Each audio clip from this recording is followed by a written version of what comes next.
শ্রী শ্রী রামকৃষ্ণ কথামৃতে ঠাকুর বলছেন, ব্রহ্মজ্ঞান লাভের পরেও অনেকের ভেতর তিনি বিদ্যার আমি, ভক্তের আমি রেখে দেন।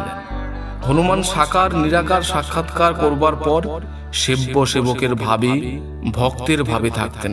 রামচন্দ্রকে বলেছিলেন, রাম, কখনো ভাবি তুমি পূর্ণ আমি অংশ, কখনো ভাবি তুমি সেব্য আমি সেবক।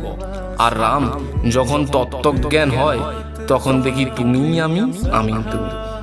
যশোদা কৃষ্ণ বিরহে কাতর হয়ে শ্রীমতীর কাছে গেলেন। তার কষ্ট দেখে শ্রীমতী তাকে স্বরূপে দেখা দিলেন আর বললেন, কৃষ্ণ চিরাত্মা আর আমি চিৎ শক্তি, মা তুমি আমার কাছে বর লও। যশোদা বললেন, মা আমার ব্রহ্মজ্ঞান চাই না, কেবল এই বর দাও যেন ধ্যানে গোপালের রূপ সর্বদা দর্শন হয় আর কৃষ্ণ ভক্ত সঙ্গ যেন সর্বদা হয়।